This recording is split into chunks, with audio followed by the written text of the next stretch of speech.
ایک صاحب سے میں نے کہا کہ جناب وہ 2000 ریال لگ گیا تو کیا کرنا ہے؟ کہنے کوئی مسئلہ نہیں، پاسپورٹ نواں بنوا لو، گنجائش ہے، یعنی ہر شے کا حل ہے۔ تو میں نے کہا یار اب عمرہ کرنے جاتے وقت بھی بندہ دھوکہ دے کے جائے، اللہ کے گھر جاتے وقت بھی اس طرح کی حرکت کرے، کیا حال ہو گیا؟ ہر چیز کا لوگوں نے حل نکال لیا، ہر چیز کا لوگوں نے سٹائل بنا لی۔ ایسا نہ کریں، یہ درست نہیں۔ احمد رفو گر کہنے لگا اس طرح سیوں گا کہ پھاڑنے والے کو بھی پتہ نہیں۔ ان کا پیسے لے یار تو سی دے۔ اس نے سی دی، اگلے شام ہی لا کے بچھا دیا گدا۔ تیسرے دن بادشاہ سلامت آئے، آ کے پہلی نظر گدے پہ ڈالی، اس نے بلایا سب ملازمین کو، کہا کس نے سیا ہے؟ کہا جناب کیا ہوا؟ کہا یہ پھٹا ہوا تھا۔ کس نے؟ کہا نہیں پھٹا ہی نہیں۔ وہ کہنے لگے بنو بات میں خود پھاڑ کے گیا تھا، تو بتاؤ صحیح سیا کس نے ہے؟ کہا جناب آپ پھاڑ کے گئے تھے تو بتایا کیوں نہیں؟ فرمانے لگے اسی لیے تو بتایا نہیں تھا کہ تم خود تحقیق کر لو، بلاؤ بتاؤ سیا کس نے۔ تو بلا لیا، احمد رفو گر آ گیا۔ اس کو جب بلا کے سامنے بادشاہ کھڑا کیا، کہا بھئی تم نے سیا ہے؟ کہنے لگا حضور آپ کے سارے ملازم کٹھے ہو کے آئے تھے، میری غلطی کوئی نہیں۔ کہا نہیں یار تو بڑا کاریگر ہے، میں نے اپنے ہاتھ سے پھاڑا تھا پر مجھے بھی نہیں پتا چل رہا کہاں سے پھٹا تھا۔ اچھا یہ بتا یہ تھیلی جو ہے یہ بھی تو نے سی تھی؟ اس نے کہا جی آپ کے خادم کا ہی کارنامہ ہے، وہ فلانے علاقے کے قاضی صاحب آئے تھے، اس میں سے ہیرے نکال کے تو کھوٹے سکے بھرے تھے، تو مجھے بھی تھوڑا سا حصہ ملا تھا۔ محمود نے سارے گواہ بھی اکٹھے کر لیے، ثبوت بھی اکٹھے کر لیے۔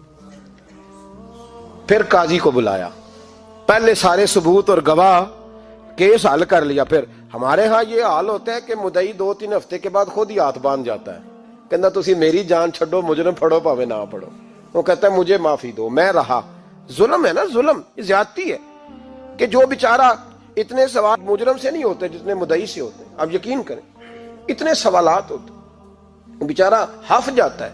یہ طریقہ درست تو نہیں، ایک لٹ گیا اور دوسرا طرح طرح کے سوالوں کے جواب دیتا پھرے بیچارہ۔ سارے ثبوت اکٹھے کر کے قاضی صاحب کو بلایا، تنہائی میں لے جا کے محمود غزنوی نے کہا قاضی صاحب آپ سے غلطی ہو گئی، غریب آدمی تھا، وہ لٹ گیا ہے، اس نے تو بڑی مشکل سے کچھ ہیرے جمع کیے تھے اور اس کی کل کائنات تھی، تو آپ اس کا مال اسے دے دیں، بات ختم۔ قاضی صاحب کہنے لگے آپ مجھ پہ الزام لگا رہے ہیں، سوال ہی نہیں پیدا ہوتا۔ آپ میری داڑھی دیکھیں، آپ میرا اعزاز دیکھیں، دنیا جانتی ہے میں اس کا۔ قاضی صاحب انسان بھول ہی جاتا ہے، بندہ بھول جاتا ہے، غلطی ہوگی، مال نے کہا نہیں سب۔ کہا میں تنہائی میں پوچھ رہا ہوں، میں اس وقت پوچھ رہا ہوں جب دوسرا موجود کوئی نہیں، آج توبہ کر لے، میں کچھ نہیں کہوں گا، تو میری زبان پہ اعتبار کر، تجھے پتا ہے میں جو کہتا ہوں اس پہ عمل بھی کرتا ہوں، باز آ جا۔ پر قاضی نے کہا نہیں میری غلطی کوئی نہیں۔ محمود نے پھر بڑے دربار میں بلا لیا، مجمع عام میں۔ مہلت کے دنوں میں جو توبہ کر لے وہ بچ جاتے ہیں، لیکن لوگ رسوائیوں کے دنوں میں پھر واپس لوٹتے ہیں اگلا گھر دیکھ کے، پھر حالات اور طرح کے ہو چکے ہوتے ہیں۔ جب بڑے دربار میں قاضی کو بلایا، بھائی تو مانتا ہے کہ نہیں؟ اس نے کہا نہیں۔ تو کہا بلاؤ احمد رفو گر کو۔ جب احمد رفو گر آیا تو بوڑھے قاضی کی ٹانگیں کانپنے لگی، جملے ٹوٹنے لگے، لفظ زمین پر گرنے لگے، بات صحیح نہیں ہوتی، زبان لڑکھڑانے لگی۔ محمود کہنے لگے قاضی میں نے تجھے کہا تھا وہاں مان جا بات، اب بڑے دربار میں بول۔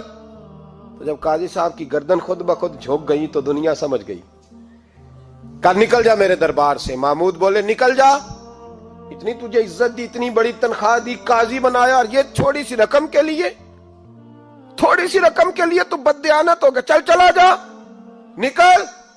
قاضی دربار سے نکلا تو لوگ لعنتیں برسانے لگے۔ کل جو دکانیں چھوڑ کے سلوٹ کرنے آتے تھے وہ کہنے لگے اس کی عمر دیکھو، اس کے کام دیکھو، دیکھو اس نے کیا کیا۔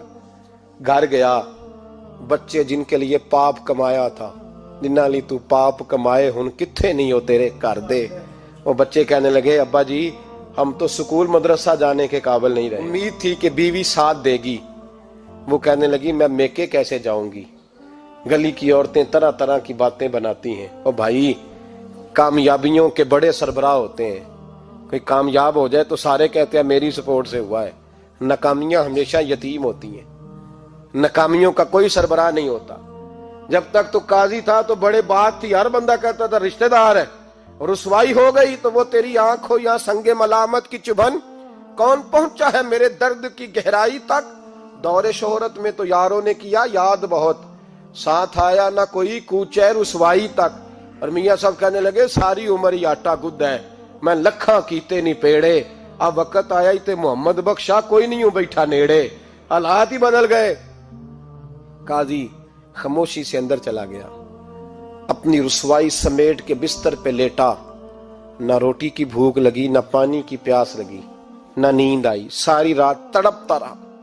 سویرے گھر والوں نے دروازہ کھولا تو روح پرواز کر گئی تھی، دنیا چھوڑ گیا۔ حضرت ابو نور علیہ رحمہ بولے، فرمانے لگے یاد رکھو کبھی بددیانتی نہ کرنا، کبھی۔ یہ تو محمود غزنوی کی عدالت تھی، قیامت میں رب کریم کی عدالت لگے گی۔ اور فرمایا وہاں تو گواہی دینے والا احمد رفو گر تھا، قیامت میں تو تمہارے اپنے ہاتھ پیر گواہیاں دیں گے، ہمارا اپنا وجود گواہی دے گا۔ اور فرمایا یہاں تو لانتے دنیا دار برساتے تھے، وہاں فرشتے ہوں گے۔ اور قاضی کو تو موت آ گئی تھی، قیامت میں تو دوبارہ موت بھی کوئی نہیں آئے گی، وہاں تو رہنا ہے اور سہنا ہے۔ اتنی بددیانتی معاشرے میں، اتنی بددیانتی ہر جگہ۔ اس معاشرے کا بھی کچھ بنے گا جہاں دوائی بھی خالص نہ ملے، یا دوائی میں بھی بددیانتی ہو۔ لوگ اپنے بچے کو آکسفورڈ یونیورسٹی میں پڑھانے کے لیے غریبوں کے بچوں کے رگوں میں جو دوائی اتارے وہ بھی 2 نمبر۔ اتنا بڑا بھی کوئی بددیانت معاشرہ ہوتا ہے کہ لوگ یہاں تک دھندا کریں، یہاں تک کہ لوگ لوگوں کی زندگیوں سے کھیل جائیں اور ہمیں احساس تک نہ ہو کہ کوئی مر جائے گا، کوئی ڈوب جائے گا، کیا بنے گا۔ اور جس نے وہ اپنی رجسٹر کی دوائی کی، اس نے 2-4 لاکھ روپیہ لیا اور اس نے یہ نہیں سوچا کتنے انسان میری وجہ سے مریں گے۔ قتل صرف یہ تو نہیں ہوتا گولی مار کے مار دینا، لوگوں کی زندگیوں سے لوگ کھیل جاتے ہیں، لوگ تباہی کر جاتے ہیں، لیکن بددیانتی سے باز نہیں آتے۔ میرے رسول پاک علیہ السلام کے غلاموں، نبی پاک صلی اللہ علیہ وسلم نے ذرا سی بددیانتی، اور صحابہ کا یہ مزاج تھا، اتنی سی بھی کبھی ان سے غلطی ہوتی تو